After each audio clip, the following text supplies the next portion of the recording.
Bien, buenas tardes. Ya damos inicio entonces a nuestra segunda sesión del coloquio del Instituto de Filosofía del año 2023.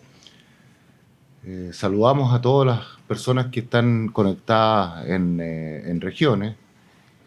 Veo entre el grupo a muchas personas de Puerto Montt, Concepción, en fin.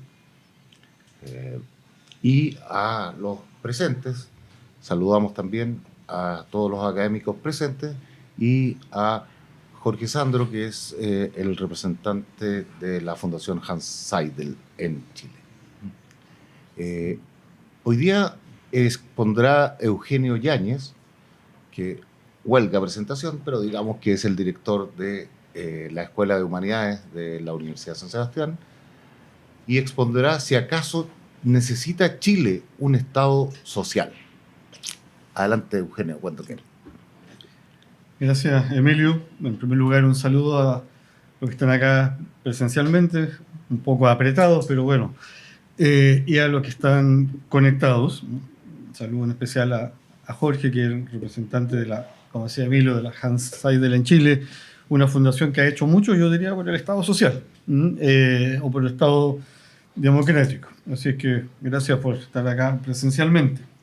A ver, yo quiero hacer una pequeña aclaración, porque seguramente a ustedes en la invitación decía charla de... La verdad que esto no es una charla, menos una conferencia, y mucho menos una clase magistral, sino que es simplemente una conversación, que es el espíritu de un coloquio, conversar respecto, con cierta altura obviamente, respecto de algún tema. Así que lo que yo voy a hacer simplemente es poner en común algunas reflexiones con una cierta pretensión de hacerlo desde la filosofía acerca del Estado social. Obviamente van a quedar muchos cabos sueltos porque cuando le comuniqué a Emilio el tema y después empecé a darle una vuelta, me di cuenta que me había metido en camisa de 11 varas porque es demasiado lo que se debería plantear. Y obviamente no lo vamos a alcanzar a hacer. Yo creo que me voy a concentrar en un par de aspectos simplemente, pensando en la realidad de nuestro país. Como decía, esto es un poner en común, unas reflexiones. Esta es la segunda sesión. La vez pasada, para los que no estuvieron, expuso el presidente de la junta directiva de la universidad, y él nos habló acerca de la importancia de que las instituciones tengan un alma, decía, la universidad que tenga un alma que se proyectaba en el proyecto educativo, decía él, en la misión de la universidad. Y mientras hablaba de Luis Cordero, yo me acordé de un libro de Harry Lewis, que fue un decano del College de Harvard durante 8 años. Y él escribió un libro, lo publicó, si mal no recuerdo, en el 2008, que se llama Excelencia sin alma. Y como subtítulo, ¿tienen futuro la educación liberal? Y ahí lo que hace Lewis es, a mi modo de ver, es poner el dedo en la llaga en relación a Harvard. Él dice, sigue siendo una de las mejores universidades del mundo, pero ha perdido su alma, dice él. ¿Y por qué? Porque, primero dice, porque perdió identidad. Harvard ya no es lo que era antes, está un poco atrapada, esto yo lo voy a interpretar, pero está atrapada por los parámetros, los rankings y los índices. Pero no solamente se perdió identidad, sino que además dice, desatendió las humanidades. Y a él le tocó en carne propia porque él era el decano del college. Y se ultra especializó. Pero bueno, siguió teniendo excelencia. Y por último, dice él, se desentendió, usaba una expresión así como pasa de puntillas por los temas morales. Y a nosotros nos recordaba nuestro presidente de la Junta Directiva que precisamente lo que esta universidad pretende es tener una fuerte identidad que nos distinga y diferencie del resto, donde las humanidades tienen un rol preponderante, un rol articulador en la misma universidad, y donde los temas valóricos o los temas morales son también importantes. Ahora bien, ¿qué tiene que ver esto con el tema que nos convoca? La verdad que no mucho. Salvo que yo, como cualquier chileno, ciudadano de a pie, que ama su patria, que es contribuyente, está preocupado por el alma de Chile. Yo no creo que el alma de Chile esté en una constitución, pero creo que en alguna medida el orden, cómo se ordene constitucionalmente nuestro país, puede efectivamente afectar para bien o para mal el alma de nuestro país, el alma de Chile. Y en ese sentido, Teresa, acá, por favor. Estábamos esperando.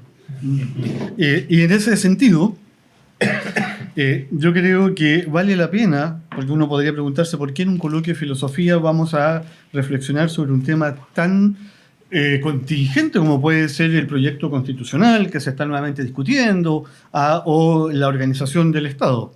Y la verdad, como decía, bueno, primero yo a título personal, porque me preocupa lo que pasa en este país, pero yo también creo que como filósofo, esto yo lo vengo defendiendo hace mucho tiempo con poco o cero éxito, yo creo que el filósofo no se debe desentender de la realidad. Yo creo que la reflexión política o la reflexión filosófica acerca de la política es importante y yo creo que la reflexión filosófica puede iluminar la política y debe iluminar la oscura realidad política. A mí me parece que eso también es una razón para reflexionar sobre este tema, pero también agregaría algo más. Bueno, huelga decir la importancia de este tema. El 9 o el 6 de marzo se empezó ya a discutir precisamente el concepto de Estado social. ¿Qué significa Estado social? Y ahí vamos a ver que hay bastante confusión, que es donde yo me quiero concentrar. Es un tema importante, pero también, como decía, es un tema confuso. Ahora, yo aquí voy a citar al filósofo Carlos Caselli, que como ustedes saben dijo, no tengo por qué estar de acuerdo con lo que pienso. Y a mí no me gustan los PowerPoint y mientras más viejo me pongo, no sé, aversión, pero esta vez traje un PowerPoint. Y tengo que agradecerle a la Claudia que lo hizo porque yo no fui capaz. O sea, toda la parte ahí, pero en realidad yo creo que voy a mostrar un par de láminas nomás. A ver, ¿cómo debería estar estructurado, creo yo, este coloquio? Deberíamos primero discutir principalmente, ¿cierto? Bueno, déjeme ver, espérese, a ver acá.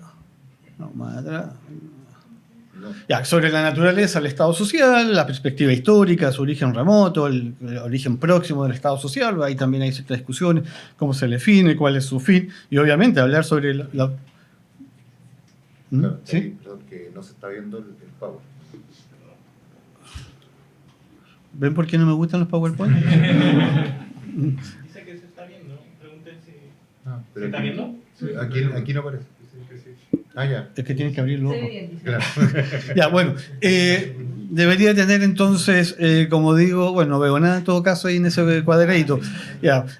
Sobre todo hablar del tema de la subsidiariedad.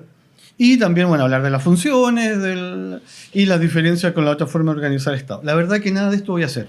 Pero esto es lo que se debería hacer. Así que aquí también no voy a estar de acuerdo conmigo, porque nos llevaría por otros derroteros. Y lo que quiero es concentrarme un poco en qué está pasando en Chile con la discusión sobre el Estado social. Yo diría primero que la discusión es una discusión más bien política o jurídica. O sea, ¿quién están interviniendo en la discusión acerca del Estado social? Los abogados, que como sabemos son legión, y con una perspectiva más bien jurídica y también una perspectiva política. Yo diría, no tengo todo el panorama obviamente, pero que además es una discusión bastante mediática, que se da por la prensa sobre todo, el Mercurio, la Tercera, la Segunda, ustedes ven el Mercurio, la Tercera y la Segunda, la última semana está llena de entrevistas de personas acerca del Estado social, a políticos, candidatos en este momento, etcétera, etcétera. No digo que no haya una reflexión académica, pero hasta el momento no la he visto. Sí hay una reflexión más sobre la subsidiariedad, hay libros, algunos artículos, pero yo diría que la discusión académica es bastante pobre en relación a un tema que es tan fundamental como este. ¿Para qué decir el aporte desde la filosofía? Ustedes recordarán en la discusión sobre el fracasado proyecto constitucional anterior, salvo honrosas excepciones, los filósofos brillaron por su ausencia. Que yo recuerde, digamos, que hayan entrado al gran debate, no lo recuerdo, para bien o para mal, pero no fue así. Pero lo que me interesa a mí acá es hablar de la confusión. Permítanme que yo les hable aquí, y yo creo que hay dos grandes problemas para enfrentar el tema. Uno, que se confunde inconscientemente, por ignorancia o por ideología, lo que es el Estado social con el Estado bienestar. Y lo otro, que se ha instalado la idea de algo así como el Estado subsidiario. Y ese Estado subsidiario se opondría a algo que se llama el Estado solidario. Yo creo, no es a lo mejor el momento de abordarlo acá, que eso del Estado subsidiario no existe. No existe un tal Estado subsidiario. Existen estados que pueden aplicar más o menos la subsidiariedad, como voy a tratar de explicar después. pero algo así como el Estado subsidiario se ha ido ya claramente instalando en la discusión en Chile. Y como lo que gratis se afirma, gratis se niega, yo les traje acá, tengo por acá anotado lo que se dice sobre esta cosa. Por ejemplo, en relación a la confusión entre el Estado de bienestar y el Estado social, en una carta en el Mercurio, Vanessa Kaiser, que es una mujer muy inteligente, muy preparada, una académica, ella dice, por ejemplo, que es fundamental, dice ella, para pensar en el futuro de Chile, es entender que el Estado social de derecho asume el valor de la igualdad sustantiva. Bueno, yo creo que esto no tiene nada que ver con el Estado social, pero nada que ver. Eso es Estado de bienestar en el mejor de los casos. Pero bueno, estas cosas pasan bastante coladas. Para la inauguración de la discusión se le preguntó a Alejandra Krauss qué es lo que era el Estado social, y yo creo que respondió bastante bien, ¿eh? Cito para ser fiel a ella. Ella es la presidenta de la subcomisión sobre, se llama Economía, creo que vale Economía, Cultura y algo así. Dice ella, en nuestro concepto, el Estado social no es el estado de bienestar de mediados del siglo XX europeo. Tampoco es el modelo instaurado en Chile vía interpretativa de la Constitución del 80, según el cual el Estado debía actuar ahí donde los privados no pudieran o no quisieran participar. Por eso considero que el Estado subsidiario no es la otra cara del Estado social. Esta mal llamada subsidiariedad no cabe en las bases constitucionales. Yo estoy de acuerdo aquí con lo que dice Alejandra Krauss, pero la cito a ella porque le preguntan lo mismo a Bettina Horst. ¿Qué opina ella del Estado social? Y ella pone todo el énfasis en el individuo, en la persona. Entonces ella dice que lo propio del Estado social es la libertad, lo que da a entender, y ella dice, es la persona la que mejor sabe hacia dónde caminar. O sea, claramente ella está apuntando en otra dirección. Flavio Quesada, y esto se lo agradezco a Eduardo Fuentes, porque él citó a Flavio en una columna, también entró a tallar sobre este tema, nuestro ex colega Eduardo. Flavio Quesada dice que la mercantilización de los derechos atenta contra el Estado social y eso es lo que hay que evitar. Entonces también aquí tenemos otra mirada diferente a la de Bettina, diferente a la de Alejandra Krauss y diferente, digamos, va por otra línea. Y estos son señores que están en esta subcomisión que va a claramente a entrar a interpretar qué significa el Estado social. Por ejemplo, a propósito de esta contraposición, se le pregunta a José Francisco Lagos, que es el director ejecutivo de Red Pública, y él identifica al Estado social con comillas, dice, y lo pone a un Estado subsidiario. ¿Ah? Él dice claramente, y le preguntan, ¿y usted por cuáles optarían? Y él dice, nosotros optamos por el Estado subsidiario. Gloria Hood, que está ahora de candidata, ¿cierto?, a consejera, se llama ahora, ¿no? Le preguntan también, y ella dice que Evópoli es partidario de, esta es una nueva acepción, Estado subsidiario activo. ¿Qué significa eso? No tengo idea, pero también entonces se pone en la palestra un Estado subsidiario activo. Y Verónica Undurraga, la presidenta de la comisión, de la cual le hablaba, le preguntan también, y le preguntan si es compatible el Estado subsidiario con el Estado social, y ella dice que no. Dice, sobre el Estado social y de derecho, hay quienes dicen que puede convivir la subsidiariedad. Y le pregunta el periodista, ¿son compatibles, o sea, subsidiariedad con Estado social? Y Undurraga no responde, dice que esto está en litigio, pero puede entender que no hay compatibilidad. Y por último, una destacada y antigua política chilena, doña Carmen Frey, que ya tiene muchísimo, ¿cierto?, carrete político en el cuerpo, también le preguntan, oiga, ¿ustedes son partidarios del Estado subsidiario o del Estado social? Y ella dice, déjenme si lo anoté por acá, pero bueno, ella dice algo así como que en realidad en el Estado no puede haber subsidiariedad, fíjense que algo muy fuerte lo dice, en el Estado no puede haber subsidiariedad, y que ellas son partidarios de un Estado, comillas, bienestar. O sea, no es compatible. Entonces vean que estamos en realidad ante un problema, a mi modo de ver, bastante serio, porque tenemos demasiadas interpretaciones sobre un hecho. Y quiero un poco quedarme en lo que me interesaba mostrar, que es una lámina bastante sencilla, pero no por ella yo diría menos cierta, donde yo creo que esto además no tiene nada de original, es lo que está en el mainstream, por decirlo de alguna manera, las tres grandes formas de organizar el Estado. llamados Estado liberal, llamado Estado guardián, llamado Estado mínimo, y yo puse subsidiario, aunque no creo que exista algo así como un Estado subsidiario, pero como en Chile estamos hablando de Estado subsidiario, lo señalé. Por otro lado teníamos el Estado bienestar o el Estado benefactor, y al medio tendríamos el Estado social. Fíjense ustedes que ahí, en lo que es el Estado liberal, el Estado aparece más pequeño, más reducido, y el individuo aparece, digamos, con una mayor importancia, por decirlo de alguna manera. ¿Dónde están las diferencias, a mi modo de ver, en estos tres tipos de estados que yo creo que se distinguen clara y nítidamente? A mi modo de ver, las diferencias son básicamente antropológicas y por ende son más difíciles de pesquisar y por proyección son éticas. Y después podemos ir aterrizando. Si uno tuviese que plantearlo ya en términos muy generales, este Estado guardián, ¿qué es lo que le dice al ciudadano? Yo diría, un poco, voy a plantear coloquialmente, pero, a ver, el Estado liberal le dice a don Emilio Morales, mire, don Emilio, usted es el dueño de su destino. Usted es el agente de su propia felicidad. Usted con su iniciativa propia, con emprendimiento, con algo de esfuerzo y con mucha competencia, probablemente va a lograr todo lo que usted quiere en la vida. Pero, y que ya lo ha logrado sin duda, ¿cierto? Pero, fíjese que le tengo una mala noticia. En la vida también hay adversidades, hay riesgos que enfrentar. Y frente a esas adversidades, que son bastante clásicas, peligro de accidente, con invalidez, peligro de enfermedad, los peligros de la cesantía, y básicamente que no es una adversidad o un riesgo, es la vejez. Entonces, frente a esas situaciones, bueno, y viudez también se agrega, yo no lo voy a poder ayudar mucho. Ahí usted tiene que arreglársela como puede, pero yo, ¿qué es lo que he hecho? Yo he emparejado la cancha para que usted empiece a competir, porque usted es una persona inteligente y súper hábil, y yo me imagino que usted tendrá algún tipo de resguardo para poder pagarse el hospital, si es que va a caer al hospital, y para que tenga una vida digna cuando jubile. Pero no me pida más que eso, porque usted es el garante de su propia felicidad y su propio éxito. Pero sabemos que no todos lo pueden lograr, así que, bueno, compita, yo me encargo de velar para que usted pueda competir en buenas condiciones. Y ahí el campo económico viene a jugar una importancia muy grande.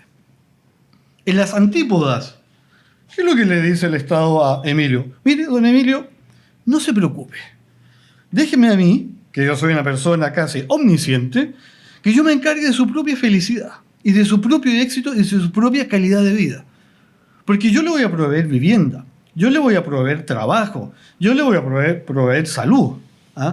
¿Qué es lo que tiene que hacer usted, don Emilio? Hacerme caso a mí, que soy el Estado. Porque créame que yo tengo bastante experiencia en el cuerpo y probablemente sé mejor que usted mismo lo que es bueno para usted y para su familia, y por ende para la sociedad. Y fíjense más, frente a las eventuales adversidades de la vida, como un accidente, como una enfermedad, o después cuando usted empiece a vivir sus años dorados, yo también me voy a preocupar de usted. Y yo le voy a proveer todo lo que usted necesita. En el Estado liberal tenemos muchos derechos, pocos deberes, porque la libertad es un principio fundamental, libertad entendida como ausencia de coacción, pura y simplemente, donde la traducción política del Estado liberal es lo que llamamos la democracia liberal, y la traducción económica o su proyección económica es lo que se llama una economía de libre mercado, una economía de mercado, una economía capitalista neoliberal, como se quiera llamar. En el otro lado, ¿qué es lo que tenemos? Tenemos obviamente un Estado totalitario, en su versión más clásica al menos del Estado bienestar o Estado benefactor, donde no hay libertad o hay muy poca libertad, donde no hay pluralismo político, donde la ciudadanía se entiende como una sujeción básicamente al Estado, donde la proyección política es, entre comillas, la democracia popular o una suerte de democracia rusoniana, que de democracia, como sabemos, tiene poco o nada, y donde la proyección económica es, en su versión más clásica, lo que fue una economía centralmente planificada, y hoy en día, obviamente, con sus derivaciones, que puede ser una economía altamente estatizada, etcétera, etcétera. Otra forma de entender esto, más desde la teoría política se dice el Estado liberal, la prohibición es privada. ¿Quién provee? El mercado, los particulares. En el Estado de bienestar, ¿quién provee? El Estado. Y en el Estado social, que a veces se lo santa olímpicamente, sería la prohibición mixta. ¿Y qué es lo que le hizo el Estado social a Emilio? El Estado social le dice, mire, don Emilio, usted es el dueño de su propio destino, usted es el agente de su propia felicidad. Y fíjese usted que usted con su esfuerzo, con su trabajo, con su empeño, con su compromiso, probablemente va a alcanzar las metas que se ha propuesto en la vida. Y le cuento también que lo más probable es que usted en el decurso de su vida va a enfrentar una serie de adversidades. Puede tener un accidente que lo deje inválido, puede tener una enfermedad que sea invalidante. ¿Ah? O le dice a Claudia, la señora de Emilio, puede que su marido se muera antes de usted, pero usted va a tener una buena pensión, para que eso no significa que usted va a caer en una situación de pobreza. ¿No? Entonces, el Estado social no es el Estado de bienestar que le dice a Emilio, yo te voy a proveer todo, sino que, ¿qué es lo que le dice? Mira, yo voy a generar las suficientes condiciones que van bastante más allá de nivelar la cancha. ¿Para qué? Para que frente a esas adversidades de la vida no implique al menos que tú tengas que caer en una especie de, un paso puede pasar en nuestro país, de situación de pobreza, de indignidad, etcétera, etcétera. Esto que yo he ido simplificando, obviamente tiene muchísimas aristas y uno podría preguntarse inmediatamente, bueno, pero a ver, y en la realidad, ¿quién representa un Estado liberal? ¿Quién representa un Estado bienestar o factor o Estado social? Bueno, obviamente esto en la realidad es bastante más complejo. Si el Estado de bienestar lo empezamos a tirar hacia el Estado social, no sé, yo pondría como un ejemplo Suecia. Pero cuando nosotros, por ejemplo, comparamos algunas de las medidas de políticas públicas que hay en Suecia, que es una socialdemocracia, por decirlo de alguna manera, vemos que en el Estado social no podrían pasar, aunque coinciden en otro tipo de cosas. Yo creo que la discusión en Chile además se ha concentrado mucho en el aspecto político o económico de cada uno de estos estados. Pero a mí me parece que es algo mucho más profundo y tiene que ver con la concepción de la persona que hay detrás y de lo que es bueno para esa persona. Insisto, a mí me parece que no existe algo así como el Estado subsidiario. ¿Por qué? Y no podemos entrar aquí en la discusión, pero la subsidiariedad es un principio. Nada más que eso, es un principio que regula las relaciones entre el Estado y los ciudadanos. Y que le dicen en algún momento, oye, tienes que hacer esto, y en otro momento deja que ellos hagan lo que tengan que hacer. Pero yo creo que cuando se habla de Estado subsidiario, hay algunos autores que hablan de la subsidiariedad liberal, pero que en el fondo es el aspecto, lo que se llama el aspecto negativo de la subsidiariedad, que es simplemente que el Estado se retrotrae y deja a los particulares, en virtud de su propia naturaleza y de su propia eficiencia también, que hagan algunas cosas que les corresponden. Pero a mí me parece que la discusión, por decirlo de alguna manera, se envenena el pozo en la discusión cuando se dice, oiga, entonces, ¿cuál es la alternativa en Chile? O un Estado subsidiario, le hace Estado liberal, aunque aquí los liberales me podrán decir, oye, pero es que yo soy liberal conservador. Oye, es que yo soy libertario. Oye, es que yo soy liberal clásico. Ya, pero más allá, los liberales comparten, en mi modo de ver, tres elementos fundamentales. El Estado es coacción, por lo tanto hay que minimizar el Estado. Eso se da dentro de los liberales clásicos hasta los, yo diría, los libertarios. La libertad es ausencia de coacción, básicamente, por lo tanto hay que propiciar las libertades. Y por último, yo diría esta visión del hombre como maximizando. No conozco ningún liberal que desconozca que lo propio de la vida humana es la maximización. Maximizar los beneficios, minimizar los costos. Actuamos como si maximizáramos.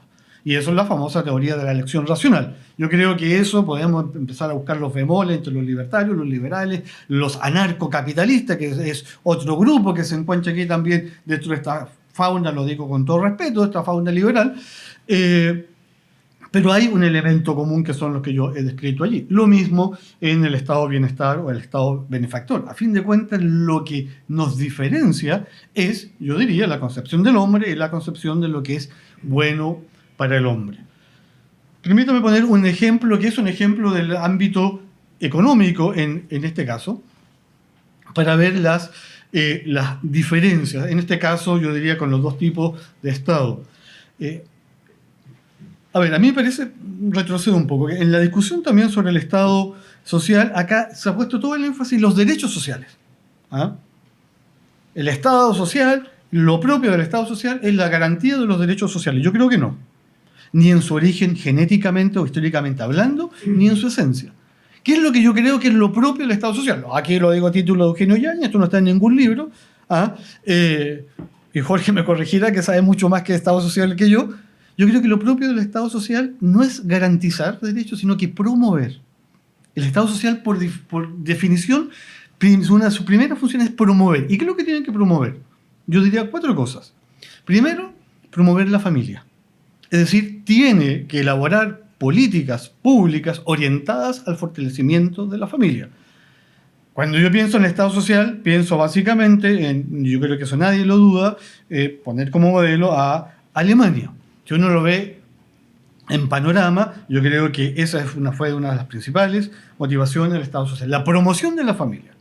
Y no en vano la Grundgesetz, la ley fundamental, que es lo que dice en su artículo 5, ¿cierto? Protege al matrimonio y a la familia. O sea, la familia y el matrimonio en el Estado social alemán tiene una protección especial. Y el Estado tiene la obligación constitucional de elaborar políticas que tiendan a la promoción de la familia y no políticas que tiendan a la disolución de la familia, a la degradación de la familia. Entonces, la primera, creo yo, principal función del Estado social es la promoción. ¿Qué tiene que seguir promoviendo? La educación. Desde la educación básica, media, universitaria y la educación técnica, que es también algo fundamental. Es decir, elaborar políticas que tiendan a la promoción de la educación. Hay un tercer elemento que a mí me parece también que es fundamental y que en Chile es muy difícil que se realice o se verifique, y que es la promoción del ahorro. Y todas las políticas de promoción del ahorro y de formación de capital en el Estado social, ¿a qué tienden? Nuevamente al fortalecimiento de la familia. A que la familia pueda tener una suficiente capitalización para que pueda vivir bien. Porque no hay que ser filósofo ni psicólogo para darse cuenta que en una familia que vive agobiada por los problemas económicos, que no sabe si va a llegar a fin de mes, que no lleva a sus hijos al médico porque no tiene plata para pagarlo, esa familia difícilmente va a haber armonía, paz y tranquilidad, porque los problemas son muy agobiantes. Entonces, aún creo yo, esta política de fomento del ahorro y formación de capital de un Estado social tienden también a fortalecer a la familia. O sea, yo creo que la promoción de una educación de calidad, de la formación de ahorro y capital, y otro tercer elemento que para un Estado social, quizá en esto más en perspectiva histórica, es fundamental, que es la política de vivienda, tiende a fortalecer a la familia. Alemania, por obviamente un hecho histórico, con la cantidad de inmigrantes que llegan después de la guerra, y con un país destruido, tenía un gran problema con las viviendas. La primera ley de vivienda en Alemania es del año 50, y después tiene otra del año 56.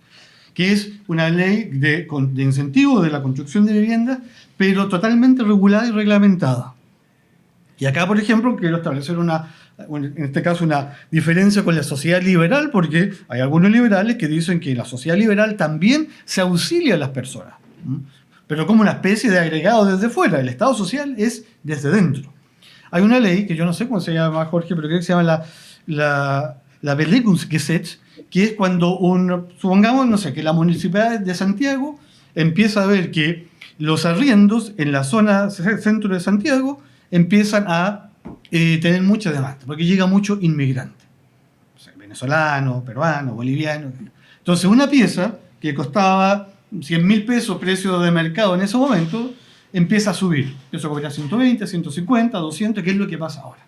O sea, empieza a especular en el mercado inmobiliario. Bueno, hay una ley que dice que si eso llega la ley dice en zonas tensionadas, esa es la expresión que se utiliza en alemán, zonas tensionadas. Cuando hay zonas tensionadas, es decir, cuando se empieza a especular, la alcaldía o el Land tendría la facultad de ponerle un máximo al precio del arriendo. O sea, decirle, mire señor, mire don Emilio, usted que ha sido súper emprendedor y compró aquí estos CITE cuando eran muy baratos y lo empezó a arrendar a 80 y ahora lo está arrendando a 400, no.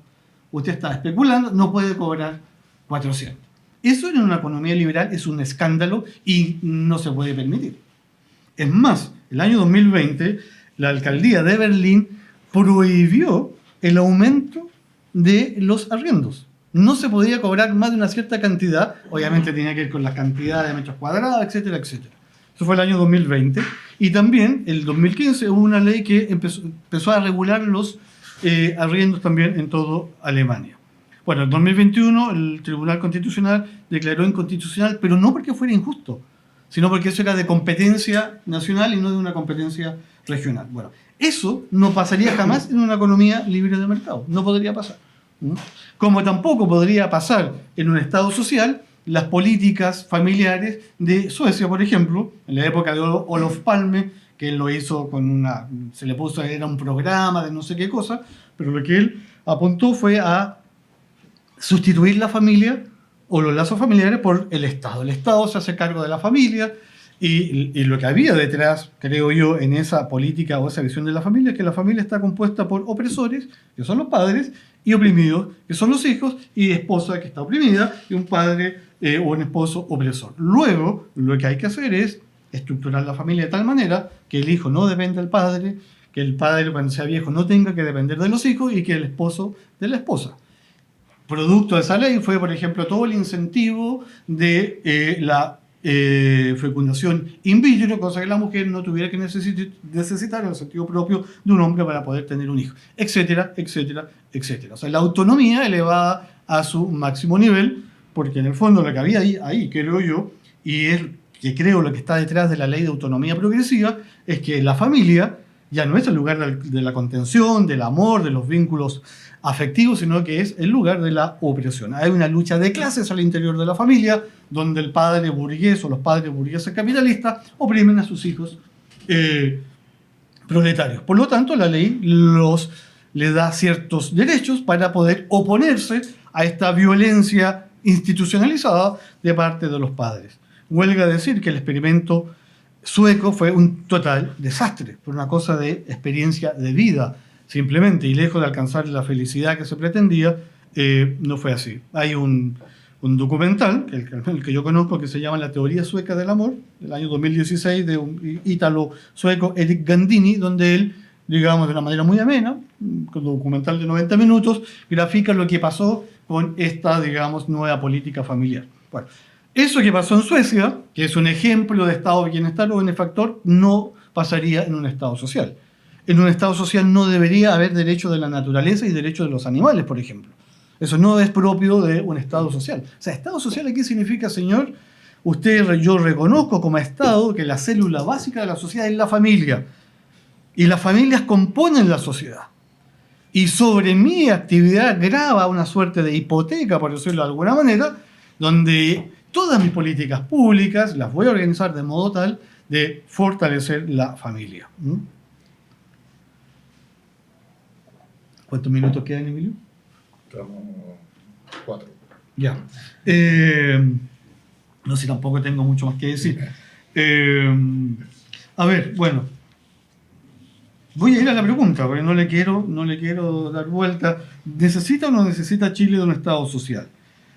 Habida cuenta de lo que hemos explicado, malamente, pobremente, precariamente, lo que es el Estado social, lo propio del Estado social, un Estado que primero promueve, como digo, a la familia, la educación, la vivienda y el ahorro, que después protege, y ahí en pleno está el principio subsidiario, que después protege los ámbitos de la vida privada y resguarda las decisiones de los privados, y que por último garantiza, pero garantiza dentro de esta perspectiva, yo creo que no solamente Chile, sino que cualquier país requiere de un Estado social. A mi modo de ver, por definición, el Estado social es subsidiario y es solidario. Y la subsidiariedad y la solidaridad no se pueden separar, las podemos distinguir. Porque ustedes me podrían preguntar, pero a ver, ¿dónde está la solidaridad en el Estado social? Básicamente en la seguridad social. En toda la red de seguridad social, que es una viga maestra del Estado social, y por proyección, en casos concretos, la ayuda social. Fíjense ustedes que yo creo, al menos en el Estado social, el tema de la pobreza no entra dentro de tanto de la seguridad social como de la ayuda social. Y eso es re importante, porque en un Estado benefactor uno puede decir, sí, de acuerdo, el Estado benefactor se va a preocupar, ¿cierto?, especialmente de la pobreza. En un Estado social, que requiere de crecimiento económico, eso no es un problema fundamental, como no lo es también en el Estado liberal. Entonces, yo creo que cualquier país que tenga cierto equilibrio, donde crea en ciertos principios, se requiere este Estado social, que como digo, es subsidiario, porque la subsidiariedad es efectivamente la que me indica a mí cuándo debo intervenir, cuándo no debo intervenir, cuándo tengo que dejar a los privados, cuándo no tengo que dejar a los privados. Generalmente se suele decir, bueno, esto es la provisión mixta. Por un lado va a funcionar el mercado, por otro lado va a funcionar el Estado. Obviamente, en el ámbito de las realizaciones, yo creo que el más difícil de realizar es el Estado social. ¿Por qué? Porque yo creo que el Estado social requiere de algo que es un bien escaso. Requiere de la prudencia, de la justicia y de la honestidad de los gobernantes y los políticos. Y ahí tenemos un grave problema. No digo que sean solamente los gobernantes y los políticos los que constituyen el Estado social. También somos nosotros y básicamente nosotros, que también tenemos que ser prudentes, justos y honestos, aparte de todas las otras virtudes que uno puede tener. Y por eso es que cuando se habla del Estado social y se pone como ejemplo la Constitución alemana en su parágrafo 20 y en el 28, la Constitución alemana no garantiza ningún derecho social. ¿Por qué? Porque eso lo deja a la prudencia de la vida política y a la posibilidad que realmente se implemente, sea posible implementar, que fue, a mi modo de ver, el gran problema del proyecto constitucional anterior, que no era más que una, como lo dije, una constitución imaginada. Porque imaginar el futuro de manera esplendorosa es súper fácil. Pero si la imaginación no está anclada a una condición de posibilidad, es puro buenismo. Entonces, lo que se requiere acá es de mucha prudencia política. Pero también se requiere de amistad cívica. Porque la lógica del amigo-enemigo, obviamente le voy a negar la sal y el agua al gobierno de turno. Y el Estado es mucho más que un gobierno.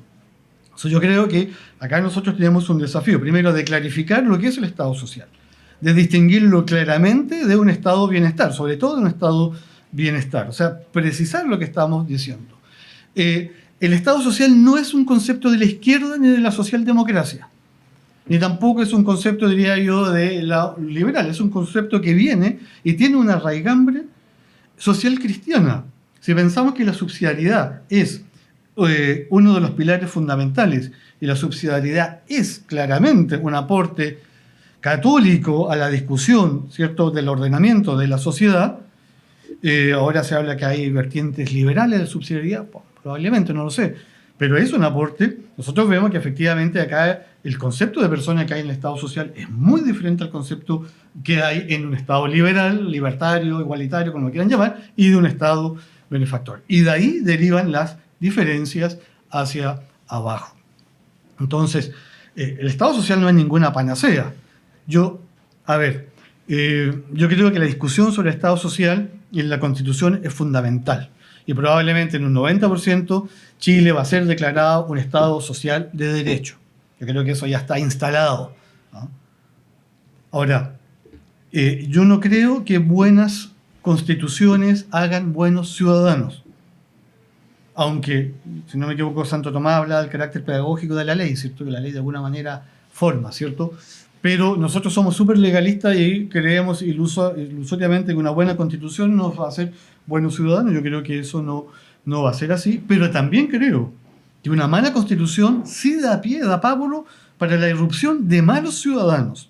Y por eso es importante que en la Constitución quede claramente estipulado qué es realmente el Estado social o qué estamos diciendo cuando definimos que Chile es un Estado social de derecho. Yo creo que una buena Constitución no va a superar los problemas que tenemos en el país. Yo creo que nosotros tenemos problemas que en su origen son espirituales, o llamémoslos morales, o culturales. Lo político, los problemas políticos en la punta del iceberg, yo creo que hay algo mucho más profundo que no lo soluciona una Constitución, pero es un modo, por lo menos, de ordenar adecuadamente nuestra vida social, y eso a mí me parece que es súper importante. Me quedo hasta acá, como dije, te han quedado muchos cabos sueltos. Este es un tema muy discutido, muy polémico, y bueno, espero haber puesto una pequeña llamita aquí en este terreno medio complicado, que es el definir qué es lo que vamos a entender por Estado social. Muy bien. Queremos agradecer a Eugenio por esta muy clara exposición. No sé si muy clara. Y damos pie entonces a las preguntas o comentarios, ya sea en la casa o acá. Y ojalá desacuerdos, porque Sí. es un tema... Paulo Silva tiene su mano levantada. Y después Juan Carlos Aguilera. Paulo, adelante. Estamos viendo... sí, ahora sí. Y se escucha, Paula. Sí.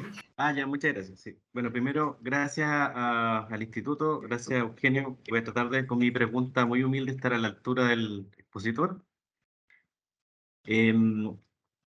No sé si esto es correcto o no, pero ¿qué opina Eugenio respecto a que estas tres definiciones de lo que es un Estado, digamos, conviven, conviven al mismo tiempo dependiendo del nivel socioeconómico de los ingresos? Me da la impresión a mí, desde una humilde opinión, que el Estado benefactor, como concepción que acaba de decir Eugenio, es mucho más fuerte y potente a medida que la gente tiene menos ingresos. Es decir, una persona más pobre se enfrenta en su vida a un Estado benefactor, con lo difícil, lo complicado que es eso, en términos de que se acerca más al totalitarismo o de frente lo es. ¿Y qué implicancia tiene eso desde el punto de vista moral y ético cuando las personas que tienen menos recursos económicos o recursos de todo tipo debieran, en estricto rigor, estar más enfrentados a una libertad más grande y menos a un totalitarismo, digamos, para poder enfrentar sus vidas? No sé si se entiende la pregunta. Hay una cuestión más bien de carácter ético-moral, a mi juicio, en que alguien que tiene más deficiencias en los ámbitos que sea, debería estar expuesto a mayores niveles de libertad y menos al totalitarismo. No sé si me entiende. Supongo, no sé. A ver, el Estado benefactor tiene, yo diría, una alta dosis de populismo. A ver, Venezuela no es un Estado benefactor, es una cosa, es una desvirtuación, no sé qué es lo que es, pero bueno, pero tiene una raíz benefactora, por decirlo de alguna manera, porque si uno le hubiese preguntado, oiga, don Hugo, ¿de qué depende mi felicidad? Don Hugo hubiese dicho, obviamente, yo soy el garante de tu felicidad y tú tranquilo porque yo te voy a proveer de todo. Y Maduro sigue en esa misma línea. Entonces, el Estado benefactor, hay mucho de populismo, pero a mi modo de ver, el problema del Estado benefactor no está en la cantidad de recursos o no que promete, porque uno de los grandes problemas del Estado benefactor es que no cumple lo que promete. Porque generalmente los estados benefactores no son tan ricos como podrían ser, pero entonces tú podrías decir, bueno, pero acabas de hablar de Suecia. Suecia es uno de los países que tiene los índices de ingreso per cápita más grandes del mundo, etcétera, etcétera. Yo creo que los problemas del Estado benefactor y el Estado liberal se dan a otro registro, mucho más allá de lo económico o de lo político. Ahora, que en un Estado benefactor los más pobres están como cooptados por el Estado, si entendí bien hacia dónde iban, de todas maneras. O sea, eso es un dato de la experiencia, obviamente. Porque uno podría preguntar, oye, pero estos señores en Venezuela, con todo el respeto, tengo muchos amigos venezolanos, ¿cómo pudieron votar por Maduro sabiendo lo que había pasado ya con Chávez? Bueno, porque estaban cooptados por el sistema. Me da poco, pero me da. Entonces, pero ahí, ¿de quién es la culpa? ¿Del chancho o el que da el afrecho? Porque la mentalidad asistencialista, que es la mentalidad que está también acá involucrada, es la del ciudadano, que se acostumbra, ¿cierto?, a que el Estado le dé, aunque le dé poco, y con eso y ahí se queda. Ahora, en un Estado social, el Estado social, para que sea social, requiere el crecimiento económico. E incluso se reconoce la economía social de mercado, que es, a mi modo de ver, la traducción económica del Estado social, y la democracia no liberal, no sé cómo llamarla, pero no liberal, el crecimiento económico ya tiene una función social. Eso nunca lo he negado. Y en eso no podría decir, coincide con las teorías liberales, que el crecimiento económico de suyo tiene una cierta función social en medida que genera bienes y servicios, y donde hay una competencia adecuada, bueno, no sé, bajarán los precios, etcétera, etcétera. Eso es diferente en el Estado, obviamente, benefactor. Obviamente, mientras más medios tengo, más libre soy. Entonces, si entendí bien tu pregunta, yo creo que efectivamente en el Estado de bienestar los que están más cooptados son los pobres, precisamente. Pero también hay que hacer esa media culpa de ¿por qué no salgo yo de estar cooptado? Y es porque hay una mentalidad, creo yo, asistencialista, a la cual nos hemos acostumbrado y que se suma a la mentalidad paternalista del Estado benefactor, porque el Estado benefactor es un Estado paternalista. Yo sé lo que es bueno para ti. Tú hazme caso a mí, obedece y yo te voy a ayudar. No sé si iba por ahí, Pablo, la respuesta, pero... Sí, gracias, Emilio. Sí, lo único que, perdón, que me tome 2 segundos más. Entonces, la subsidiariedad como un principio, una forma, en estricto rigor, lo que hace con las personas o los conglomerados de personas más pobres es entregar mayores dosis de comillas, libertad sí, de libertad. Lo que pasa es que la subsidiariedad no es un principio económico. En el clásico número 79, según las ediciones Paulina, 78 según otras ediciones, ¿cierto? Se dice, este principio de filosofía social inmutable e invariable, ¿ah? y la expresión en latín es subsidium afferre, que es la traducción del prestar ayuda, es un principio de estructura de la sociedad. No es un principio ni económico ni político, es una cosa que se opera a otro nivel. Ahora, el principio de subsidiariedad dice, señor, deje a usted que los cuerpos intermedios, como por ejemplo en la familia, déjele un ámbito de libertad lo más amplio posible dentro del bien común. En el Estado social, el Estado es el agente y el garante del bien común, pero eso supone la libertad. No hay Estado social sin libertad de las personas dentro de cierto margen, porque lo que se persigue es el bien común. Ustedes han visto en la discusión sobre el Estado en Chile, ¿qué es lo que se dice cuando se habla del Estado? El Estado es aquella institución que tiene el monopolio de la fuerza. Yo dificulto y he buscado algún político de izquierda, centro, derecha que cuando hable del Estado hable del bien común. Y que cuando hable de la política hable de que es una noble actividad humana en procura del bien común. Generalmente se dice, la política es generar acuerdos, la esencia de la política es que el consenso. Bueno, obviamente en otros ámbitos la política es buscar acrecentar el poder, ¿cierto? Y la política se convierte en una técnica. El Estado social jamás va a entender que la política es una técnica o una estrategia o es la lucha por el poder. Bueno, en fin. Pero la subsidiariedad va por 8 registros, por decirlo de alguna manera. Muy bien. A continuación, Juan Carlos Aguilera, luego Alejandro Serani y después Walter Recius. Juan Carlos. ¿Me silenciaste? No, ahora sí, ahora está en pleno uso de facultades. Se escucha fuerte y claro. Me había silenciado el Estado social No, es el totalitario, no nos confundamos. Seamos precisos, el Estado totalitario silencia, el social da la posibilidad de expresarse. A mí me parece que esta cuestión del Estado social como concepto es un concepto análogo y equívoco, bajo diferentes respectos. Porque cuando tú comenzaste la exposición, que me ha parecido muy interesante, planteaste justamente que aquí hay una cuestión de un concepto equívoco, porque en el fondo diferentes tipos de políticos en Chile entienden el Estado social a su modo. Y vaya uno a saber qué significa aquello. Además, es equívoco, porque en el fondo nosotros en la Constitución, en la fallida Constitución que se rechazó por la ciudadanía el 4 de septiembre, la definición es el Estado social. Se define como Estado social democrático, de derecho y una serie de otros adjetivos, digamos, que tenía esa Constitución, se definía a Chile como un Estado social.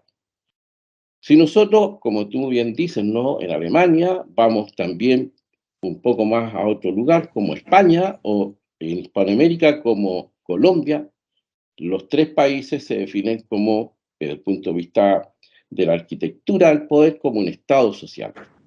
Pero también tenemos el Estado social bolivariano, que la Constitución bolivariana la contempla, el Estado social de Bolivia, que contempla la Constitución de Bolivia, la definición como un Estado social.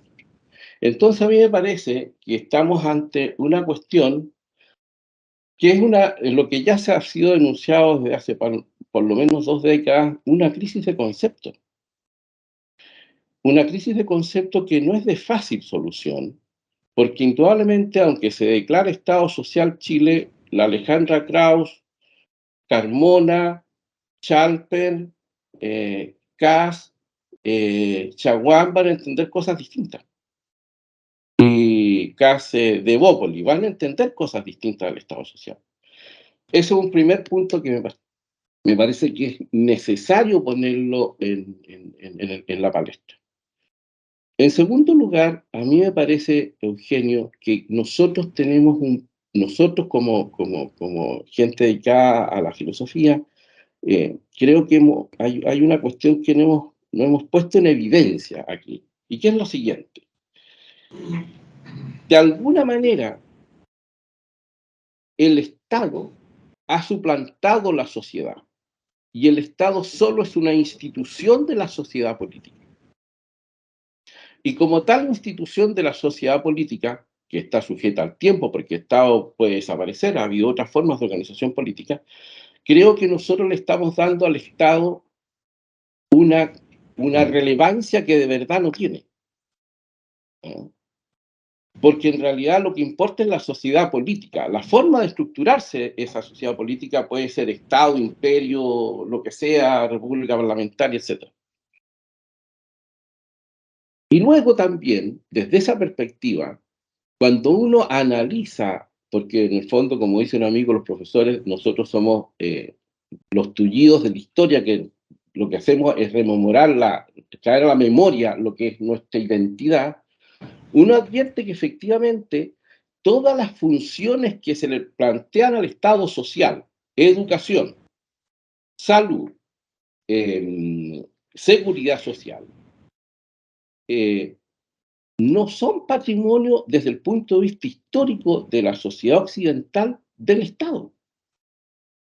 Eso es algo que básicamente está fundado en una concepción del Estado en la modernidad.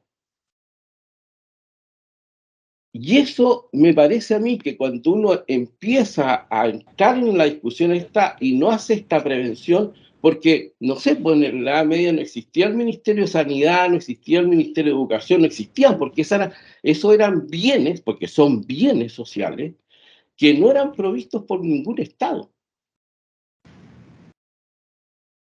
Luego, en tercer lugar, Eugenio, me parece que sería interesante, ¿no?, que uno también advirtiese que el concepto de Estado social a mí me parece que es un pleonasmo, bajo lo que acabo de señalar. Yo creo que el apellido del Estado social no añade nada a lo que es la configuración del Estado moderno, porque el Estado moderno es el que nosotros estamos viviendo. Nos guste o no nos guste, es así. Y por último, me parece también que sería interesante advertir que cuando tú hacías la definición, que estoy de acuerdo contigo, en estos puntos nucleares del Estado que tú llamas social, de la promoción de la familia, la educación del carácter, la libertad económica y la religión, ciertamente, cuando uno mira esas 3 dimensiones o esos 3 bienes, se da cuenta que eso también responde a lo que era lo más clásico de lo que Aristóteles llamó la república. Eso era como lo clásico y el punto que tú señalaste también, que es nuclear, que también lo señalas como nuclear, que es el carácter social de la persona humana, que ahí es donde descansa toda esta arquitectura. Y también en esa visión de la republicana de Aristóteles, que el republicanismo hay para todos los gustos también, ¿eh? Está este punto que me pareció extraordinariamente interesante que lo pusiste tú, que es la austeridad. Eso es parte del republicanismo clásico aristotélico, que ciertamente no está presente en ninguna versión política contemporánea. Eso también hay que decirlo. Entonces, eso me parecía, Eugenio, que sería interesante saber tu consideración acerca de esto. Y a mí me parece que hablar de Estado social me parece que en cierto sentido, de acuerdo a lo que te manifesté, es un pleonasmo. Me parece que ayuda a confundir más la cuestión. Y finalmente, como tú señalaste muy bien y que estamos totalmente de acuerdo, los principios arquitectónicos de la sociedad política, que es la persona humana como fundamento, el principio de subsidiariedad, de solidaridad y el bien común, que evidentemente nuevamente ahí aparece esta crisis de conceptos, que quizás lo que habría que hacer es hacer la genealogía del Estado social como para poder ir abriendo un poco de camino y dar luz. Muchas gracias por tu posición, Eugenio. La disfruté mucho. Gracias, Juan Carlos. Bueno, fue una pequeña exposición sobre una visión contrapuesta sobre el Estado social, que no sé si yo podré contestar estos tres grandes aspectos. Parto por lo tercero, el Estado social como pleonasmo. Yo creo que no. Y creo que le hace mal a la discusión una suerte de fundamentalismo que yo creo advertir en la discusión política. El fundamentalismo no ve la realidad política, ve una cierta norma, una cierta directriz, creo yo. No digo que se tenga que poner de rodillas frente a la realidad política, pero si estamos discutiendo en una constitución, ¿qué vamos a poner? ¿El Estado social es un pleonasmo? Entiendo por qué no. O sea, hay una discusión donde se está discutiendo los conceptos. Y los conceptos ayudan a generar realidades, porque eso es lo que hacen. Y hay una realidad, una forma de entender la vida política que es diferente en este lugar y en este otro lugar. Quizás lógicamente hablando uno puede decir, sí, es un pleonasmo, pero yo creo que en la discusión política, y que cuando yo creo que la filosofía tiene que estar presente, la reflexión filosófica, me parece que uno tiene que darle un nombre a las realidades. Y a mí me parece que una forma de entender la realidad política, social, económica, la podemos denominar con este nombre, que se diferencia a esta otra realidad que también hay que darle un nombre. Entonces yo creo que aquí, si a lo mejor lógicamente es un pleonasmo, pero si es un pleonasmo habrá que asumirlo, porque de lo que se trata es de ponerle nombre a ciertas realidades, al menos lo que yo creo. Es como decir, bueno, sí, tú hablas de la República. Claro, hay un partido republicano, ¿cierto?, que de una otra manera quiere tomar esa tradición, bienvenido sea, yo con eso no tengo ningún problema. Pero a mí lo que me preocupa es eso, me preocupa de que se pone la norma, por decirlo, o el dogma, antes que la realidad, a una realidad que hay que darle un nombre, porque si no le damos un nombre, yo creo que es peor todavía, y eso lo hago el link con lo primero que tú decías. Bueno, hay un viejo adagio latino que tú debes conocer mejor que yo, abusus tollit non usum, y que los latinos y los abogados lo usan, ¿cierto? El abuso no impide el uso. Que tú me digas que en Bolivia se habla de Estado social y otra cosa, que en España se habla de Estado social, a mí no me demuestra nada de eso. O me demuestra que están abusando de un concepto y que uno tiene el deber de poner el dedo ahí y decir, oiga, no, eso no es lo que usted está diciendo. Si la Constitución peruana declara que su economía es una economía social de mercado y no va por allá, y la Constitución venezolana habla de una economía mixta y sabemos que no es así. Entonces, que Evo Morales hable de Estado social a mí no me inquieta. Lo que hay que decirle a Evo Morales, oiga, no, en realidad eso es un estado de bienestar de lo que usted está hablando. Lo que yo no creo que sea un concepto equívoco. Lógicamente, hablando del Estado social, sí es análogo, claramente, pero no es un concepto, creo yo, equívoco, porque lo equívoco es lo que se predica, ¿cierto?, de lo mismo de dos maneras totalmente diferentes. Otra cosa es que yo entienda o mal entienda un concepto, y por eso que hay que discutir, y eso era uno de los motivos que a mí me llevó a poder compartir estas reflexiones, que hay precisamente un desafío de clarificación. Esto es lo que entendemos para bien o para mal por Estado social. Si uno se va a los orígenes, tú decías, ¿por qué no hacemos una historia del Estado social? Sí, el Estado social se empieza a gestionar con las leyes de Otto von Bismarck, que nadie podría decir que Otto von Bismarck era un izquierdista. El año 1883, 1884, 1886, con las primeras leyes sociales. Ahí se empieza a configurar el Estado social. Después están los aportes de von Stein, que también alemán, bueno, danés, alemán, que empieza también a configurarse. Después tenemos ya todos los aportes que se hacen desde la economía social de mercado al Estado social. Podemos hacer esa arqueología, yo creo que está, y eso sigue demostrando en la línea en la cual yo decía que los propios del Estado social es la promoción y fundamentalmente yo creo que de la familia. Y por último, si el Estado ha suplementado, que hemos suplantado en la sociedad, yo no soy corporativista, pero no me niego a que haya corporativistas y crean que son las corporaciones las que tengan que reemplazar al Estado. Fue la acusación que se le hizo a Pío XI, ¿cierto? Que Pío XI habría sido un corporativista y precisamente cuando él propone el principio de subsidiariedad, lo que está haciendo es eliminar al Estado y dejar todo en manos de las corporaciones. Yo no creo que eso haya estado presente en la 40º año, sobre todo si uno piensa en el mismo origen. El mismo Papa Pío XI le pide al provincial de los jesuitas, Leondic, a través del Proining, oiga, por favor, hable con Gustav Gundlach y quiero que me redacte una encíclica. Gundlach es discípulo de Pesch. Pesch es el padre del solidarismo. Por ahí viene. Y el solidarismo suponía la actividad del Estado. Estamos hablando del año 1920, digamos, donde se empieza a plantear el tema del lo que Pesch llamó el solidarismo cristiano. Y Gundlach, él mismo se reconocía como solidarista.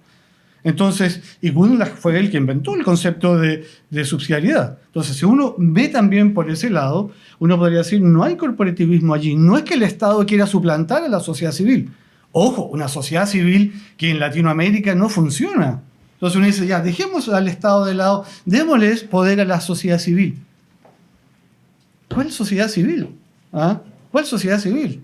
Si vivimos, digamos, súper atomizados, entonces yo creo que también hay un elemento ahí. Yo creo que lo propio del Estado es la autoridad, no tanto el poder, y que el Estado es necesario porque necesitamos una autoridad. Ahora, si el Estado empieza a suplantar, yo digo, bueno, ahí nuevamente ya no estamos saliendo de lo que yo entiendo por Estado social y el Estado está yendo más allá de sus atribuciones. Y yo creo que tiene que haber los mecanismos suficientes para que eso no pase. El ejemplo más típico, no sé, Jorge me corregirá, en la época de Willy Brandt se produjo una explosión social.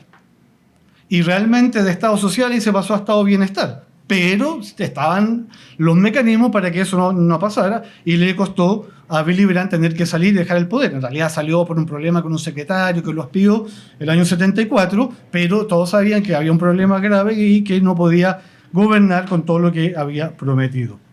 Entonces, bueno, yo creo que efectivamente es un concepto análogo, no es un concepto equívoco, creo que se malinterpreta y que precisamente mi intención es demos la discusión, cada cabal que argumente, mire, ¿por qué yo creo que el Estado social es esto? Pero tampoco es tan relativo como una especie de bolsa de gato donde encha todo bajo el concepto de Estado social. Yo creo que no. Bueno, esos son algunos de los esbozos a tu comentario que después los podremos seguir conversando más en detalle con un buen café. Perfecto. Pero muchas gracias por los comentarios. Sí, no hay que olvidar también a Benedicto XVI, que habla de Estado social, por ejemplo, O sea, y lo dice claramente. También me preguntan a mí cuál es el Estado que promueve la doctrina social de la Iglesia, el Estado social. Alejandro.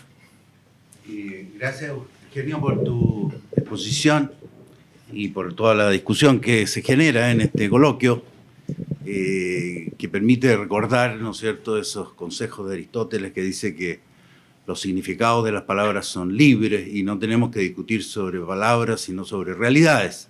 No sé si es literal de Aristóteles, pero en fin, es el fondo de su pensamiento. Y en ese sentido, creo que, digamos, hemos visto una discusión interesante de ese punto de vista. Ahora, quería recordar también esa expresión de Maritain, que va un poquito en la línea de lo que dice Juan Carlos, cuando él dice en ese libro notable que es El hombre y el Estado, que el Estado es un instrumento de la sociedad en orden al bien común. Y en ese sentido, digamos, da la impresión que hay algo de lo que dice Juan Carlos, en el sentido que las discusiones modernas tienden a que el Estado suplante la sociedad, y la sociedad es lo que le da piso, por decir así, al Estado, y la familia es lo que le da piso a la sociedad. Entonces, pienso que es bueno considerar eso porque justamente Eugenio lo reconoce de pasada, que la verdadera crisis en la época actual es la crisis de la sociedad. O sea, ¿qué tipo de sociedad, qué tipo de unidad tiene hoy en día esto que llamamos sociedad? Y recordar también, por último, a Fernando Moreno, que en un artículo muy notable que él redactó para un congreso de bioética el año 88, donde él hace un poquito la arqueología de la palabra economía vinculada al orden de la casa y de la familia, y muestra justamente que la familia es el centro de la vida económica, cosa que hoy en día aparece como una cosa esotérica, ¿no? Porque si uno piensa la lista que dio Eugenio, uno podría decir que la educación es la educación de la familia, es decir, de los miembros de la familia, desde la familia y en la familia. La salud es la salud de los miembros de la familia, y el ahorro para el sustento material de la familia. En definitiva, hemos visto cómo se ha perdido el sentido de la actividad del Estado, porque se ha ido suplantando a la sociedad, o se ha ido licuando, pudiéramos decir, la unidad de la sociedad, y por otra parte hemos perdido de vista que el centro es la familia y sus necesidades. Eso, gracias. Gracias, Alejandro. Sí, bueno, yo insisto en que el concepto sirve para eso, para tratar de describir una realidad, y cuando la realidad es compleja, más complejo el concepto. Como yo en poco abarco mucho. Y yo creo que el caso de lo que estamos conversando acá es eso, que es una realidad súper compleja a la cual hay que ponerle nombres. O sea, si uno piensa que al Estado se le llama Estado liberal, Estado mínimo, Estado guardián, Estado subsidiario, subsidiario liberal, uno dice sí, efectivamente. Pero bueno, de manera perfecta o imperfecta, el concepto abunda, va hacia allá, y yo también concuerdo, ya lo recordabas tú y Juan Carlos, la crisis marital en los años 40 empieza a denunciar la crisis de la inteligencia, dice él, y parte de la crisis de la inteligencia, dice él, son las crisis de los conceptos.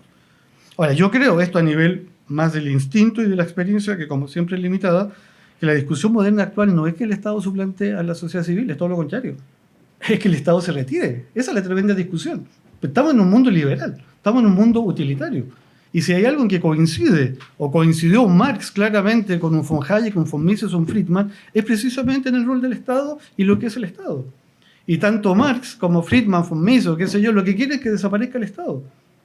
Los anarcocapitalistas, por ejemplo, abominan del Estado central, o sea, del Banco Central. No debe haber un Banco Central, porque eso ya es coacción. Un Banco Central que en todas partes del mundo es autónomo y que entra a arreglar los problemas cuando queda la escoba. Entonces yo creo que la discusión es todo lo contrario. Es de qué modo sacamos al Estado de la sociedad civil, sobre todo en Europa. La última discusión en Europa, ¿cuál es? Entre libertarios y comunitaristas. Entre un Rawls y, no sé, un Sandel, por ejemplo. Pero la discusión precisamente no es de acá para acá, sino de acá para acá. Entonces yo creo que, ojo con eso, porque en Europa uno puede decir, sí, hay una sociedad civil relativamente bien estructurada, etcétera, etcétera. En Latinoamérica, porque uno también genera realidades a partir de las necesidades. Y por eso yo digo que no es lo mismo promover que garantizar. Porque si la familia funciona bien, no tengo nada que promover. Tendré que proteger, resguardar. Pero ¿para qué voy a generar como es Aristóteles, ¿cierto? Una ayuda innecesaria es una mala ayuda. Entonces, cuando no es necesario fortalecer a la familia, porque supongamos que está bien estructurada, no necesito ninguna política. O sea, una gran discusión dentro del Estado social y su diferencia con el Estado de bienestar, el famoso derecho al trabajo. ¿Qué implica realmente el derecho al trabajo? En un Estado de bienestar, el derecho al trabajo es que nadie puede quedarse sin un puesto de trabajo y el Estado debe proveer ese puesto de trabajo. Y por eso es que siempre en los países detrás de la cortina de hierro se exhibía pleno empleo.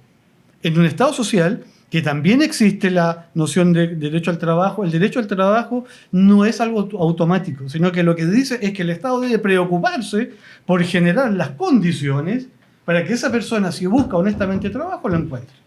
Y la expresión es prácticamente la misma, pero hay diferencias. Pero bueno, yo creo, como digo, que la discusión, no sé si mainstream, es todo lo contrario, es el Estado que salga y dejemos todo en manos de los privados. Quizás en Latinoamérica todavía estamos un poco esto, pero no es propio del Estado social la suplantación de todo lo contrario. El Estado se justifica en medida que promueve, ¿cierto? Y que garantiza ciertas pequeñas cosas frente, comillas, a estas adversidades de la vida, que en continentes como nosotros, cuando estamos frente a esas adversidades, solos no nos podemos arreglar solos, lamentablemente.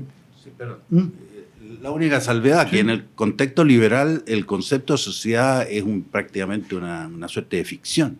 Entonces, en realidad, si se quiere, parece que lo que se quiere es dejemos a los individuos solos, ¿no? Y eso no es sociedad. O sea, de hecho, no hay familia. Yo recuerdo, perdona aquí la referencia personal, pero en una mesa redonda con Axel Kaiser, con alumno de Derecho de la Católica, dice, yo le voy a decir algo que a ustedes los va a impresionar. Dice, yo creo en la familia. Como si fuese ya algo... Yo creo en la familia. Claro, en la sociedad, ahora, te van a venir estos liberales que te van a decir, no, tú estás caricaturizando lo que es los liberales, porque nosotros no todos pensamos igual, pero yo creo efectivamente, por eso puse individuo en la lámina, no puse personas, en una sociedad de individuos. El bien común es la suma de todos los bienes particulares. En el Estado social, el bien común es esa tarea, esa obra común a realizar, etcétera, etcétera. En el Estado de bienestar, el bien común es el bien del Estado. O sea, ahí, por ejemplo, tenemos 3 diferencias claras también. Muy bien. En virtud de la hora, vamos a darle la palabra a Walter Recios y luego a Jorge Gacitúa. Y con eso vamos cerrando y quizás alcanzamos a leer alguna pregunta. Adelante, Walter. Muchas gracias. Gracias, profesor Eugenio, también por su coloquio y por los espacios de reflexión que son buenos e importantes. Yo quiero ser breve, básicamente quiero hacer una breve reflexión de lo que me quedó del coloquio, de lo que nos expuso el profesor Eugenio. Me gustaría hacer un contrapunto y finalmente me gustaría interpelar al profesor Eugenio con una pregunta. Me estoy asustando. No, va a ser una pregunta, espero que de reflexión, por supuesto. Porque yo pienso que primero interpelan a las personas. Una pregunta, una consulta, una entrevista. No.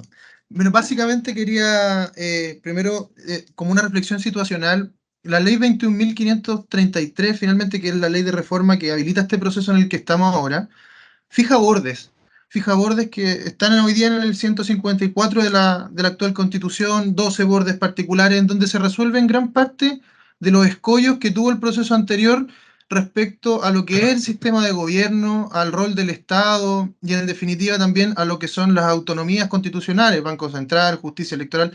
Resuelve hartas discusiones que mantuvieron muy ocupado a la convención en el año pasado. Entonces quisiera hacer un contrapunto respecto a eso, a lo que el profesor expuso respecto al Estado social y el Estado subsidiario. Porque, en definitiva, la gran discusión que creo que va a tomar este debate constitucional en el que nos encontramos este año es el nivel de prestación. O sea, cuánto Estado vamos a tener versus cuánta sociedad va a tener más protagonismo en el desarrollo, en la búsqueda de su felicidad, finalmente, porque al final la Constitución va a ser el marco que le va a permitir el desarrollo de la mayor, como dice nuestra actual Constitución, el mayor desarrollo material y espiritual posible.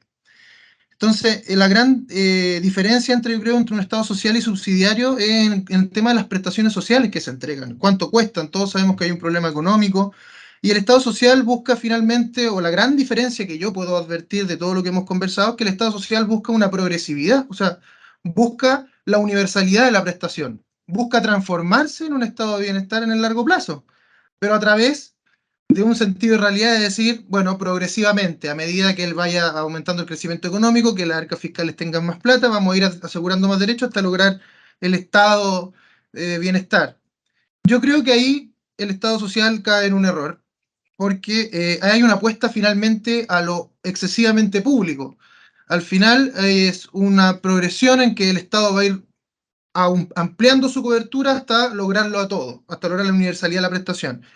Y ese error es un error, yo creo, profesor Eugenio, económico, porque sabemos que la economía es la ciencia de la escasez y en definitiva, ante necesidades infinitas, recursos finitos, nunca va a poder lograr ese objetivo. Por lo tanto, es una aspiración.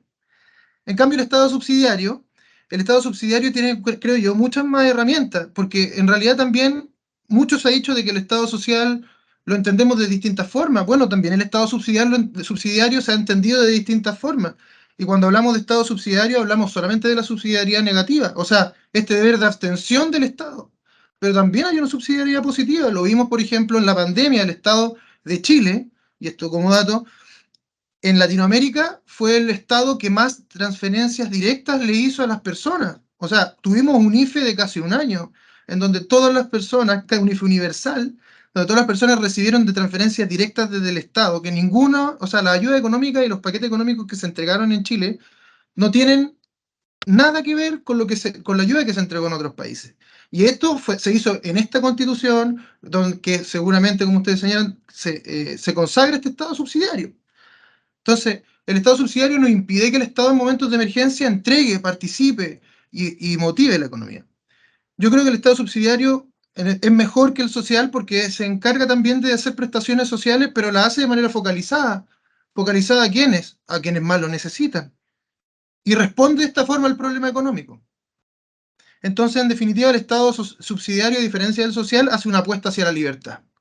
Hacia la libertad de entender los proyectos de las personas y darle las oportunidades para que ellos puedan construir su felicidad. O sea, no es soberbio el Estado subsidiario en ese sentido. No cree tener la razón de qué es lo que necesita la gente, sino que busca entregarle las oportunidades.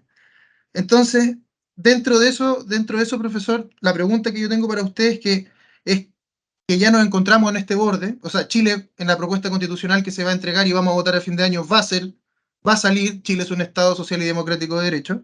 Pero ¿qué elementos, profesor Eugenio, sí o sí debe tener esta nueva constitución o este nuevo proyecto para satisfacer este estándar que hemos conversado, el estándar de la doctrina social de la Iglesia, justamente también el rol del Estado, el rol de la sociedad y la finalidad del mismo?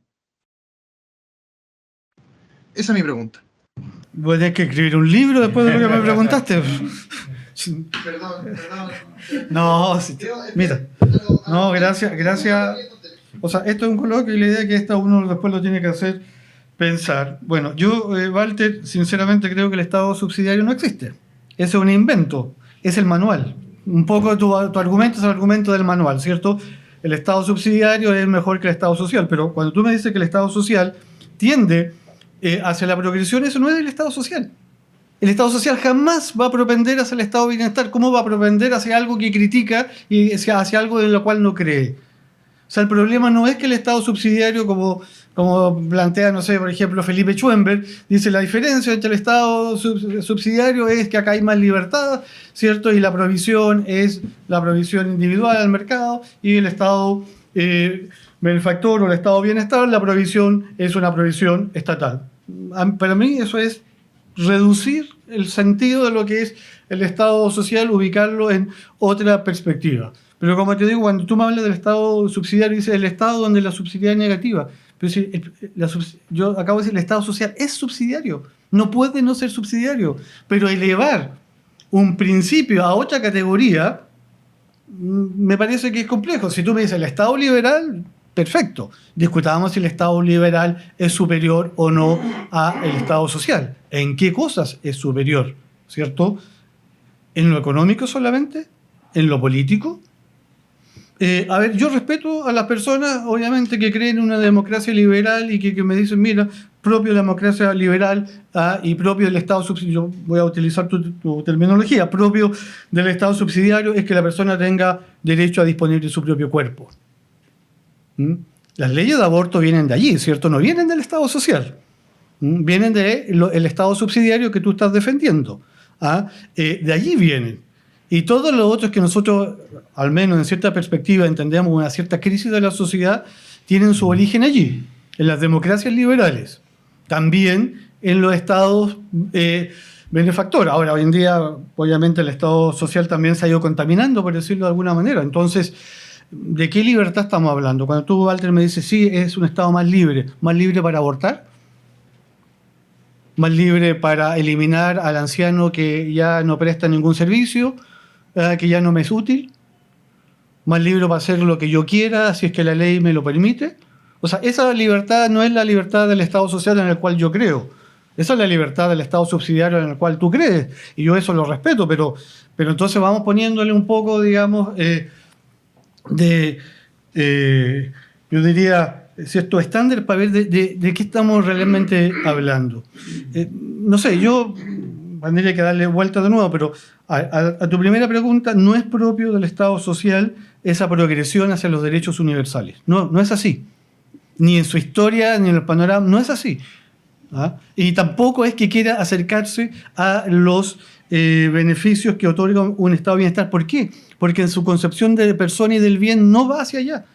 ¿Qué es lo que distingue? Ahí es donde yo veo la gran diferencia en el concepto de persona que tiene el Estado subsidiario, liberal, como se quiera llamar, el Estado social y el Estado bienestar. Y respecto de tu pregunta, la verdad que en este momento no la puedo responder. Yo creo una pregunta demasiado seria, demasiado profunda, como para esbozar aquí pensando en voz alta, pero te prometo que le voy a dar una vuelta. ¿Ah? Pero va un poco de la línea de lo que hemos estado hablando. Además que yo traté de hacer una reflexión filosófica y tú me llevas a lo político. ¿Ah? Yo sé que usted tiene ADN político y quiere ser diputado, pero yo trato de, como decía, creo que Hegel, uno le piden que profetice el futuro, con suerte tenemos con el presente. Entonces, yo difícilmente puedo darte una respuesta en esa línea. Pero bueno, puedo darle una vuelta después, ahí me invita a tomar un café y la conversamos en el faculty. Pero gracias por los comentarios. No, muchas gracias a usted. Muchas gracias y fue aclaratoria la respuesta, así que se lo agradezco. Muy bien, entonces damos pie a la última pregunta o comentario de Jorge Gacitúa y con eso ya iríamos cerrando. Aquí a una en el tintero, pero está escrita y es muy larga, así que esa desgraciadamente no la leí. La contestamos después. Por escrito. Primero agradecer la instancia del instituto, creo que es valiosísimo conversar sobre estas cuestiones que parecen ser sencillas y no lo son para nada. En primer lugar, y entendiendo lo que se ha expuesto, creo que no ha entrado tampoco en la disputa de comprender de dónde también viene y nace el Estado. O sea, recordemos también que desde la misma teoría propia que explica el fenómeno del Estado, primero es moderna, segundo nace de grupos de personas, de grupos humanos que se organizan precisamente en familia, como la gran institución, luego en grupos intermedios que tienen cosas afines, y posteriormente a través de la necesidad de la organización política nace el Estado. Entonces Maquiavelo fue el primero que empezó a hablar ya de esta figura más moderna de Estado, pero si nosotros seguimos esta lógica que fue el Estado creado por necesidad de la organización humana, y que Tomás de Aquino era muy claro respecto a lo justo e injusto de la ley. Dice, bueno, si el hombre crea la ley, va a ser injusta porque el hombre es un ser imperfecto, y por tanto lo que puede salir de ahí en esa interpretación de la ley eterna va a ser también imperfecto. Entonces el Estado no va a cumplir nunca las aspiraciones que tengamos, va a ser una institución imperfecta porque es una creación humana. ¿Cree, profesor, que el problema de esta discusión se da particularmente con la incorporación desde Kelsen de un análisis? Porque también hay paréntesis, recordemos que la ley la hace el Estado también, una de las funciones importantes es hacer leyes del Estado. Y Kelsen, en la teoría pura del derecho, trata de resolver cuestiones como qué es el derecho y cómo se forma, pero nunca se hace cargo de cómo debe ser el derecho o cómo debe formarse del deber ser. ¿Cree que el problema también radica en aquello que hemos estado 200 años discutiendo respecto a qué es y cómo se forma y no respecto al deber ser? Y lo último, bajo lo primero que dije, podríamos decir, entendiendo nuevamente que el Estado es una creación humana que responde a necesidad y por tanto es mucho más propia de lo que creemos, que hablar de Estado social sería una tautología y que en realidad lo que tenemos con este Estado benefactor y un Estado liberal solamente son interpretaciones de otra forma de organización, pero no precisamente el Estado. Eso, profesor. Gracias, Jorge. Para la primera pregunta no soy competente para responder una cosa así porque no conozco lo suficientemente a Kelsen como para poderte dar una respuesta. Así que ahí suspendo el juicio frente a esa pregunta. Ahora sí, el Estado moderno, la institución Estado tiene, diría yo, un origen moderno. Pero si uno rastrea a lo mejor sus raíces desde otra perspectiva, uno podría decir es anterior. Y claro, es una creación humana, como toda creación humana, es imperfecta. Pero vuelvo a lo mismo, el abuso no impide el uso. O sea, a ver, el Estado social, la idea no es más Estado, sería un mejor Estado. Esto es una frase cliché, pero no por eso es menos verdadera. En un Estado social, el Estado no es un Estado leviatán. No es el Estado que con todos los pulpos, digamos, todos los tentáculos como un pulpo, quiere abordar todos los ámbitos de la sociedad. Por eso que yo hablaba de la prudencia. Aquí la prudencia política es fundamental para que funcione el Estado social. Porque ella es la que regula o no, cuándo o no debe actuar. Porque no hay un vademecum que diga, ante esto el Estado tiene que hacer esto, tiene que gastar tanto en gastos sociales, tiene que... No, es la prudencia política la que ve la realidad, la que ve los ámbitos en que debería, por ejemplo, hacer algo o no. Entonces, no hay, como te digo, allí un manual. Si es Estado social es una tautología o, bueno, un pleonasmo, como decía el profesor Aguilera, desde la lógica a lo mejor se podrá decir eso, pero desde la realidad vuelvo a lo mismo. O sea, las cosas hay que ponerles nombre. ¿Ah? Y si tú hablas de Estado, que sí es un concepto análogo, no dicen nada. Entonces tú podrías decir, Chile es un Estado, punto. ¿Pero qué dice eso? En cambio, si dice Chile es un Estado benefactor, es otra cosa que dices Chile es un Estado liberal o Chile es un Estado social. O sea, el adjetivo acá hay que sustantivizarlo, por decirlo de alguna manera, porque lo que quiere hacer es aprehender con H, una cierta realidad que se nos escabulle de las manos muchas veces. Y con todas las, digamos, deficiencias que puede tener el lenguaje. Entonces, a lo mejor es una tautología, yo creo que no, pero para efectos prácticos, por decirlo de alguna manera, tenemos que darle un cierto nombre. Eso. Muy bien. Muchas gracias. Queremos entonces agradecer a Eugenio y a todos quienes nos han escuchado, los decanos presentes también a través de la modalidad online. Y sobre todo porque Eugenio tiene que un poco rato más seguir tratando sobre este mismo tema en otro lado, así que lo vamos a dejar tranquilo por un rato. Y es bueno profundizar sobre estos temas y clarificar conceptos. Yo en eso estoy muy de acuerdo con Eugenio. Clarificar, hablar sobre el principio de solidaridad, de subsidiariedad. Le pediremos ayuda al profesor Cristian Hodge o Morales sobre estos temas también. Puede ser.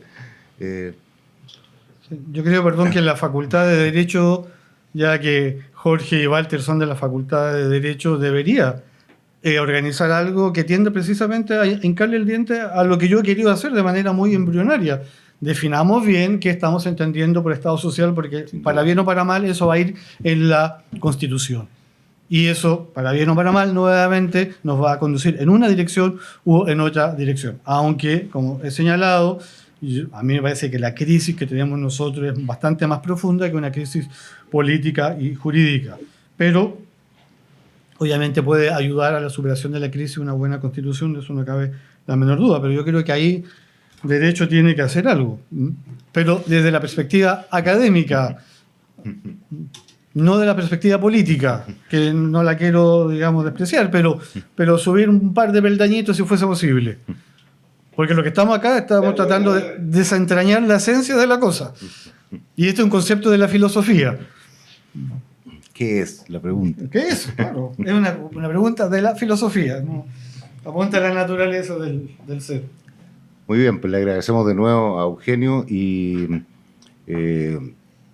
los dejamos invitados para nuestro próximo coloquio, el próximo viernes, sobre que es un coloquio en que intervendrá Guillermo Tovar y hablará sobre la dimensión formativa del humanismo cristiano. Vamos a ver qué nos dice ahí, sobre todo en la USS también. Así que muchas gracias a todos por venir y nos vemos el próximo viernes. Gracias por la paciencia.